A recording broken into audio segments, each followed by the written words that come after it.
একটা common problem, আমরা প্রতিদিন অনেক অনেক প্ল্যান করি।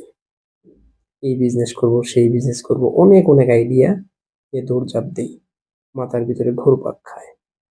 কিন্তু একবার ভেবে দেখেছেন, আপনি যতগুলো প্ল্যান আপনার মাথায় আসছে, যতগুলো প্ল্যান আপনি করলেন আপনার সাকসেসের জন্য, আপনার বিভিন্ন গোল হয়তো সেট করেছেন, বিভিন্নভাবে পরিকল্পনা করেছেন, অনেক আইডিয়া আপনার মাথায় নিয়ে আসছেন, কিন্তু বাস্তবে কয়টার জন্য, কয়টা আইডিয়া বাস্তবায়নের জন্য বা কয়টা পরিকল্পনাকে আপনি বাস্তবে রূপ দেওয়ার জন্য কাজ করেছেন, শুরু করেছেন?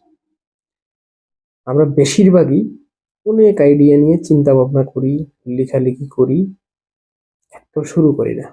যখন পরিকল্পনাটা করি আর যখন কোনো আইডিয়া আমাদের মাথায় আসে এবং সেটা নিয়ে খুব এক্সাইটেড থাকি, আবার একদিন, ২ দিন, ৩ দিন, ৪ দিন পর যখন এটা নিয়ে ভাবনা ছেড়ে দেই, তখন আইডিয়াটা হারিয়ে যায়। বাস্তবে কাজ করা হয় না। সো আইডিয়া যখন আপনার মাথায় আসবে, ১ম কাজ হচ্ছে আপনি লিখে ফেলবেন। লিখে ফেলার পরে আইডিয়া যত আইডিয়া আসুক লিখে ফেলবেন, এবং যেটা লিখবেন সেটা ডেডিকেশন নিয়ে আপনি শুরু করে দিবেন। একটা ডেডলাইন দিয়ে যে কখন শুরু করবেন আর কখন শেষ করবেন। এর ভিতরে কি, কি কাজ আছে? এটা বাস্তবসম্মত কতটুকু? এইগুলো আপনি চিন্তা ভাবনা করে আপনি কি করলেন? এটা বাস্তবায়নের জন্য কাজ শুরু করে দিবেন। কেন এই কথাটা বললাম? আ আমি অনেকের সাথেই যখন কথা বলি, তো অনেকেই বলে, এটা আমার নিজেরও একটা প্রবলেম ছিল। যে অনেক আইডিয়া মাথার ভিতরে আসে, অনেক পরিকল্পনা করি। কিন্তু বাস্তবে আসলে অনেকগুলো নিয়ে কাজ করা হয় না। এমন সময় দেখা যায় একটা নিয়েও কাজ করা হয় না। সো অনেকগুলো আইডিয়া আসতেই পারে। কোনটা ইফেক্টিভ আমরা হয়তো জানি না। সো সেগুলো লিখে ফেলুন। বাট যেটা সবচাইতে পছন্দের, যেটা আপনাদের সবচাইতে ভালো লাগার হইতে পারে, সবচাইতে কি হতে পারে? মানে বড় লাগতে পারে, যে এটাতে অনেক কিছু সম্ভাবনা আছে। তো সেটা আপনি বাস্তবে শুরু করতে হবে।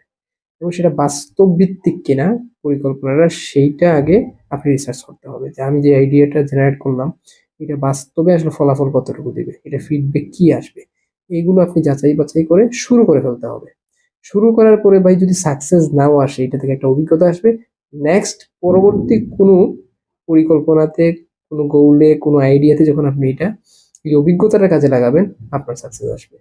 আপনিও জানেন না, আমিও জানি না আমাদের আসলে কোন কাজটা আছে। কারো একটা কাজে সাকসেস আসে, কারো আবার ১০ নাম্বারে আসে, কারো ১৫ নাম্বারে আসে, কারো ৩ নাম্বারে আসে।